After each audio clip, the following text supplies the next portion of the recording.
안녕하세요. 저는 도예작가 김영숙입니다. 이렇게 만나서 반갑습니다. 그러면 지금부터 도자기 공예 온라인 강의를 시작하겠습니다. 오늘 우리가 배울 내용은 도자기의 제작 과정입니다. 도자기는 그냥 완성되는 것이 아니고 수많은 과정과 시간이 필요한 쉽지 않은 과정이 있습니다. 지금부터 그 과정을 설명해 드리겠습니다. 첫 번째는 성형 과정입니다. 성형이란 단어는 만든다는 뜻입니다. 성형 과정에는 물레성형, 손성형, 틀성형 등이 있으며 어떤 형태를 만들지에 따라 성형 방법이 결정됩니다. 두 번째는 건조입니다. 건조는 말 그대로 흙으로 만든 작품을 물기가 없게 완전히 말리는 과정을 말하는데, 이 과정이 중요한 이유는 건조가 안 된 작품을 가마에서 구울 경우 갈라지거나 심할 경우에는 작품이 터지기도 합니다. 도자기에서 건조는 만드는 것만큼 아주 중요한 과정입니다. 다음으로 세 번째는 초벌구이입니다. 도자기는 가마에서 높은 온도로 구워야 완성이 되는데, 초벌구이, 재벌구이 이렇게 두 번 가마에 들어갑니다. 그중 초벌구이는 잘 건조된 작품을 800에서 90도에 구워 작품을 그림 그리기 좋은 상태로 만들어주는 과정입니다. 800도에서 900도 온도까지 약 8시간 정도 구워집니다. 다음 과정은 장식입니다. 초벌구이된 작품 위에 도자기 물감으로 그림을 그리는 과정이며, 그림을 그린 후 유약이 입혀지게 됩니다.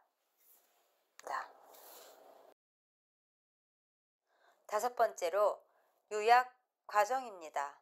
도자기에 반짝반짝 유리처럼 반짝이는 것이 유약이며, 예쁘게 그려진 초벌 작품을 유약물에 풍덩 담갔다가 꺼내는 과정입니다.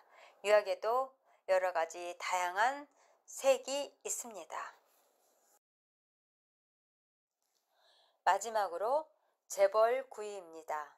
유약까지 잘 입혀진 작품은 가마에서 1250도까지 재벌구이 과정을 거쳐야 비로소 사용하는 도자기로 완성됩니다. 이 과정에서 실수를 한다면 이제까지 모든 과정이 의미 없어지는 가장 중요한 과정이고 가장 어려운 과정입니다. 지금까지 도자기가 완성되는 과정을 설명드렸고요. 좀 더 우리 친구들이 이해하기 쉽게 영상을 준비했습니다. 영상을 보면서 지금까지 설명했던 내용들을 한번 되새기길 바랍니다.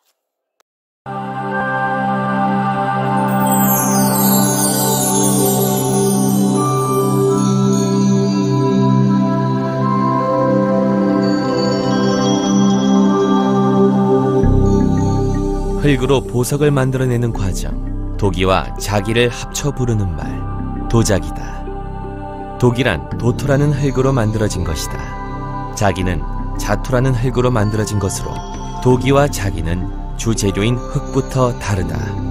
그렇다면 도자기 원료가 되는 흙은 어디에서 났을까? 도기를 만드는 도토는 붉은색을 띈다. 이것은 우리가 흔히 알고 있는 찰흙이라는 붉은색의 흙을 말한다. 자기를 만드는 재료로 쓰이는 흙은 자토이다. 자토는 대개 돌가루로 이루어져 있으며 불순물이 섞이지 않은 희고 고운 찰흙을 말한다. 한국의 도자기는 우수한 자질을 바탕으로 전 세계적으로 유명한 명품 브랜드다. 독창적이고 우수한 한국 도자기가 제작되는 과정을 살펴보자.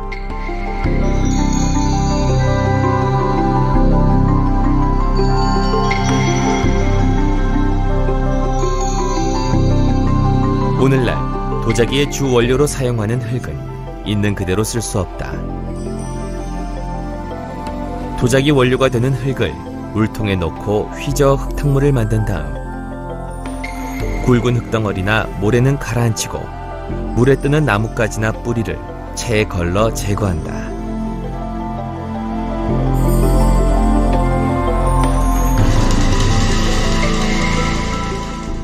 이때 남은 고운 흙만을 앙금으로 가라앉히는 과정을 거치는데 이 과정은 흙을 곱게 거르고 모든 재료가 골고루 잘 섞이게 하기 위함이다.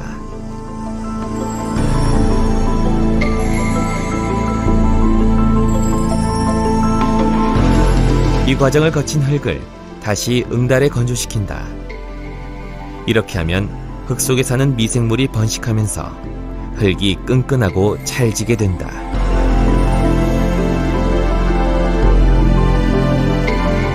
이처럼 흙 속에 있는 불순물을 제거하는 과정을 수비라고 한다.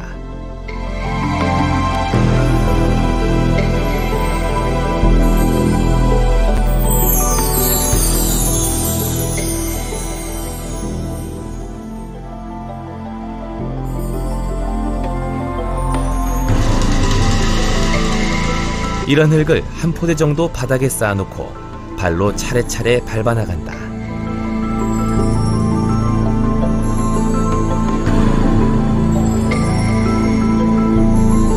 흙에 적당한 물을 첨가해 발바닥의 감촉으로 뭉쳐있는 덩어리를 없애는 반죽 과정을 거치는데 이는 흙 속의 수분이 균일하게 퍼지도록 하기 위함이다. 이런 과정을 토련이라고 한다. 워낙 육체적으로 힘든 작업이라 옛날에는 이 작업만 따로 해주는 이가 있을 정도였다. 요즘은 진공토련기라는 기계로 반죽을 한다.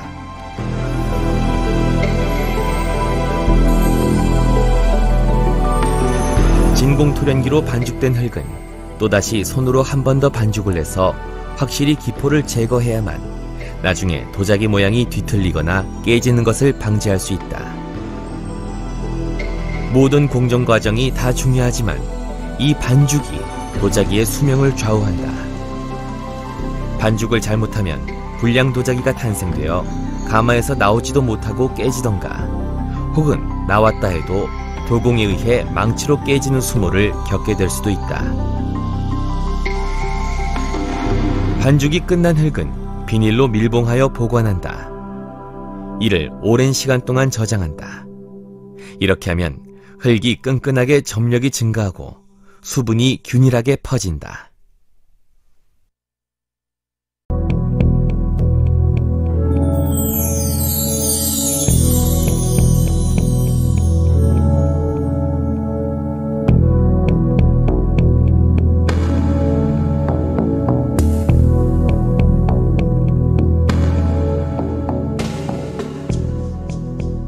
불순물을 걸은 깨끗하고 고운 흙. 이 흙을 반죽한 뒤 도자기의 형체를 만드는 과정을 성형이라고 한다. 도자기 성형 기법으로는 도구를 사용하지 않고 손으로 빚는 성형 기법부터 물레나 판 또는 석고틀을 이용한 성형 기법 등이 있다.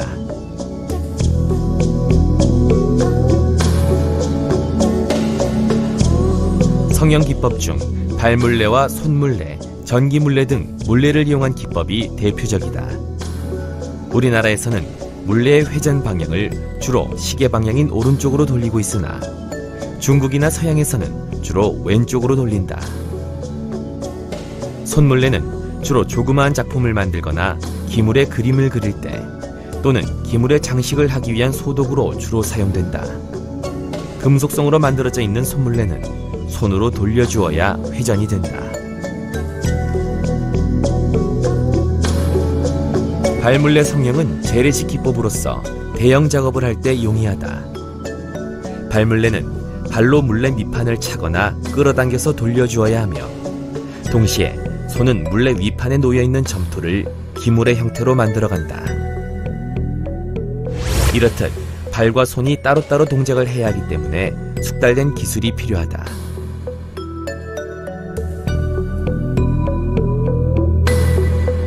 전기 물레는 모터를 회전시켜 물레 밑판을 돌려주는 동안 손으로 형태를 만들기 때문에 힘이 덜 드는 장점이 있다. 대형 작업이나 많은 양의 작품을 할 때 편리하며 도예가의 수고를 덜어주어 요즘은 주로 전기 물레를 많이 사용한다.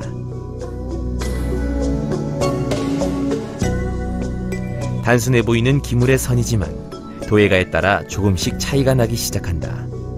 성형 작업은 도예가의 조형 감각이 돋보이는 작업으로 완성도의 미적 가치에 대단한 영향을 미친다.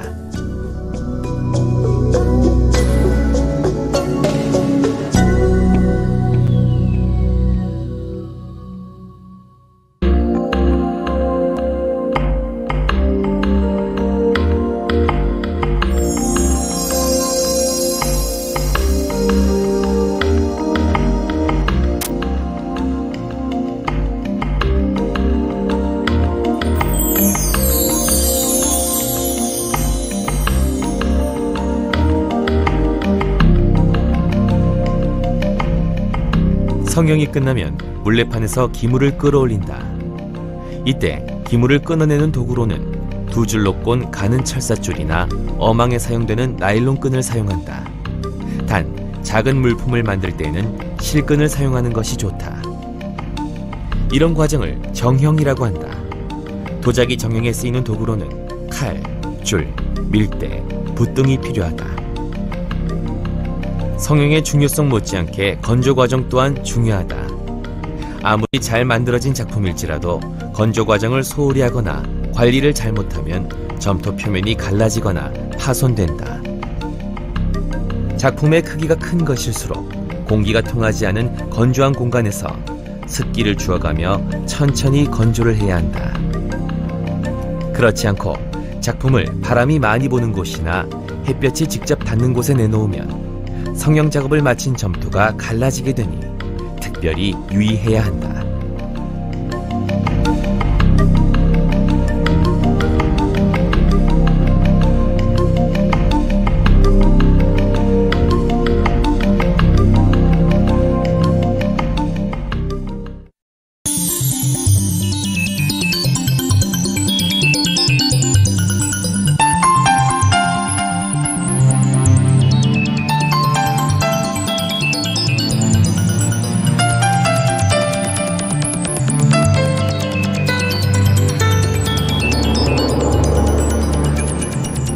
도자기는 흙을 주원료로 하여 사람의 솜씨와 정성을 불어넣어 만들어내는 예술 작업이다. 도자기 원료를 채취하고 그 원료의 불순물을 제거하는 수비를 거쳐 그 흙을 반죽시키는 숙성 과정을 거친다. 이후 기본 틀을 만들어가는 성형 과정을 거쳐 기물을 다듬는 정형 과정까지 마친다. 이후 굽는 과정에 들어간다. 이때 처음 굽는 과정을 초벌구이라고 한다. 아직 전통적인 방법으로 도자기를 구워내는 곳이 있어 찾아가 보았다.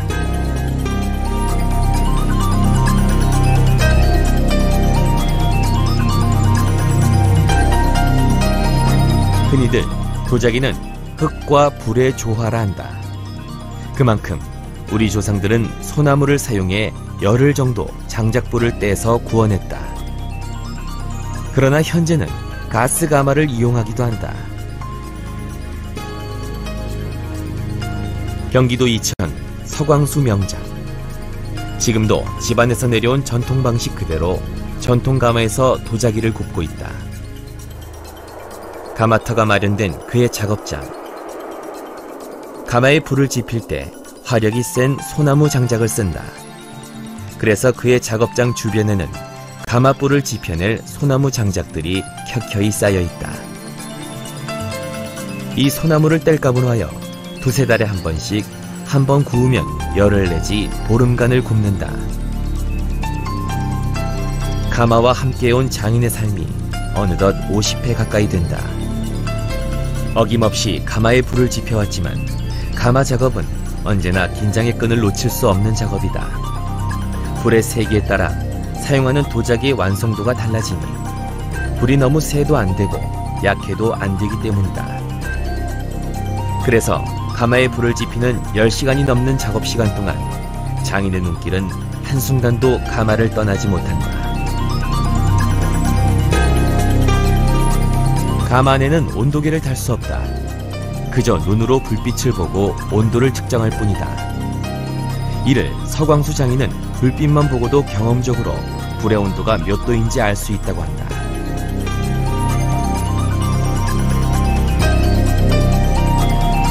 검은 연기와 함께 불길이 타오른다.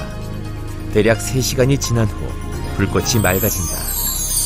그는 이때를 놓치지 않고 다시 장작을 넣어야만 불길이 끊어지지 않으면서 가마 온도를 높일 수 있다고 한다.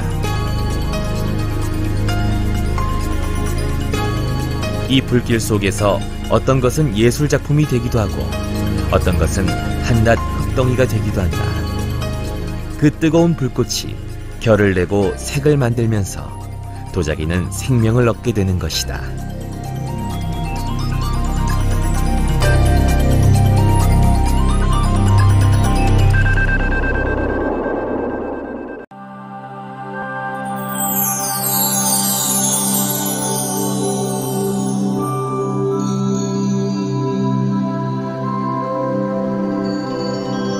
초벌구이가 끝나면 가마를 약 하루 정도 식힌다.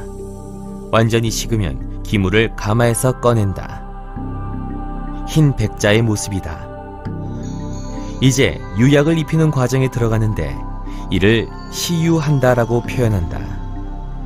이때 유약이란 도자기 표면에 광택과 색채 또는 무늬를 내어주는 유리질의 분말을 말한다. 초벌구이 후 코발트 안료나 철화, 진사 등을 사용해 붓으로 원하는 문양을 그리기도 한다. 도자기에 푸른색의 그림이 입혀진다. 이 푸른색을 내기 위해 코발트를 주성분으로 하고 규석과 와목을 첨가한다. 굽기 전에는 검은색으로 보이지만 고온에서 구운 후에는 청색이나 감청색으로 발색한다.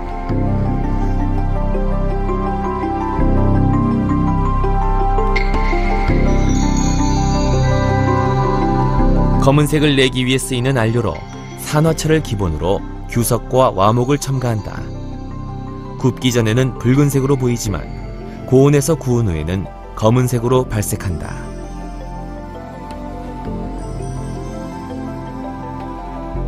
붉은색을 내기 위해 쓰이는 안료는 산화동이 주성분이다. 하지만 가마의 분위기에 따라 색이 달라진다. 제대로 된 붉은색을 내기 위해 규석과 와목이 첨가된다. 다시 정리해보면 불순물을 제거한 정지한 흙을 성형하여 잘 말리고 다듬어서 무늬를 장식한다. 이후 섭씨 800도 내지 1000도 정도에서 서서히 구워낸다. 이처럼 초벌구이한 후 안료를 사용하여 정교한 무늬를 그려 완성시킨다. 이후 유약에 입혀야 한다.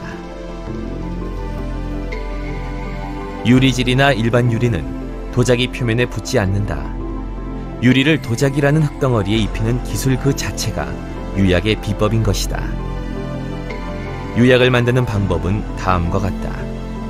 우선 기본재인 장석, 규석, 그리고 도석을 아주 잘게 분쇄한다. 여기에 나무재 또는 석회석 혹은 대리석을 일정량 섞어 물기를 가하면 찰기가 생긴다. 즉, 초벌구이를 한 후에 도자기 표면에 바르는 걸쭉한 액체, 이것이 바로 유약이다. 최초의 도자기 유약은 기원전 3000년경 이집트에서 천연 탄산소다와 모래를 섞어 만든 유리구슬이라고 한다. 이를 도자기 타일에 이용해보니 광택도 나고 채색도 잘 되어 유리가 도자기 유약의 기초가 되었다는 학설이 있다. 이처럼 궁극적으로 유약을 바르는 이유는 구워진 도자기 표면에 광택을 주어 더욱 아름답게 돋보이게 하여 미적 장식 효과를 높이기 위해서다. 이외에도 유약을 발라서 생기는 강점은 여러 가지다. 유약에 사용되는 원료는 놀랍게도 돌멩이다. 석회석과 대리석은 유약 표면의 광택과 유연성에 영향을 주는 역할이다. 규석과 장석은 유약의 중추적인 역할을 하게 되는데 잘게 부서서 만들어진다. 다시 정리해보면 장석, 규석을 아주 잘게 부숴 여기에 나무재, 석회석 혹은 대리석을 잘 섞어 이를 초벌구이한 기물에 입힌다. 이를 다시 한번 구우면 유리질을 입힌 도자기가 탄생하게 된다. 유약으로 인해 도자기 표면은 광택과 함께 다양한 색상으로 아름다움이 더해진다.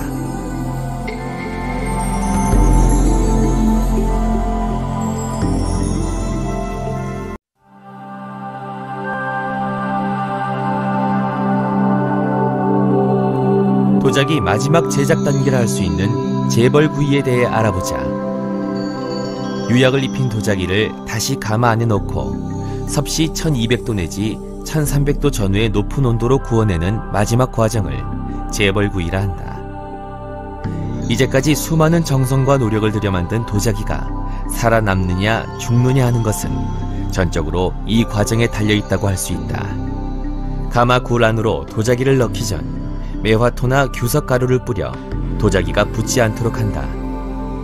달 항아리처럼 무늬가 없는 도자기는 불길에 튀는 재를 피하기 위해 가마 안쪽으로 넣고, 채색된 도자기는 재가 튀어도 그림이나 문양이 있어 크게 영향을 받지 않으니 가마 바깥쪽에 배치한다. 가마란 부엌에서 솥을 걸어 불을 떼는 부분을 말하기도 하지만 도자기 공방에서는 도자기를 구워내기 위한 장치를 일컫기도 한다.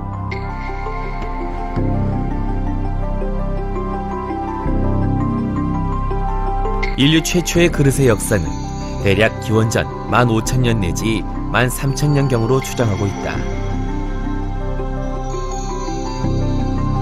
점토로 만들어진 그릇이 불에 닿으면 단단해지고 물에 녹지 않는다는 것을 우연히 발견한 후 여러 형태의 그릇을 모닥불 등에서 구웠던 것이 최초의 도자기 탄생 비화라 할 수 있을 것이다. 기술의 발달로 이제는 전통 장작가마 대신 편리한 가스나 전기가마를 사용하기도 한다. 전통가마의 경우 일일이 뗄나무를 해오고 이틀 내지 사흘 혹은 일주일 가까이 가마를 꼬박 지켜야 하는 과정을 겪어야 한다. 이러한 산고의 고통을 거쳐야만 하나의 도자기가 탄생하게 되는 것이다. 아무래도 가스나 전기가마보다는 전통가마로 작업하는 것이 우리네 도자기의 깊은 맛을 내는데 더 적격이 아닐까 싶다.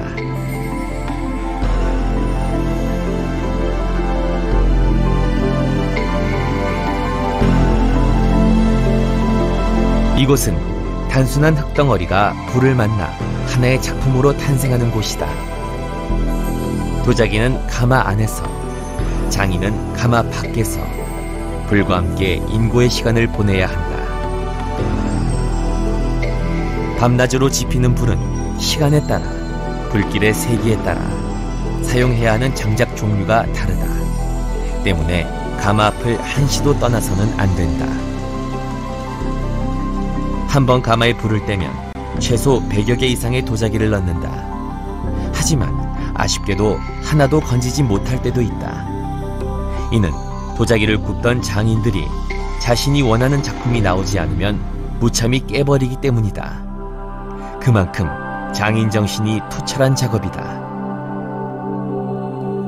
그래서 도자기를 흙과 불, 그리고 장인의 혼이 어우러진 예술작품이라고 하는가 보다.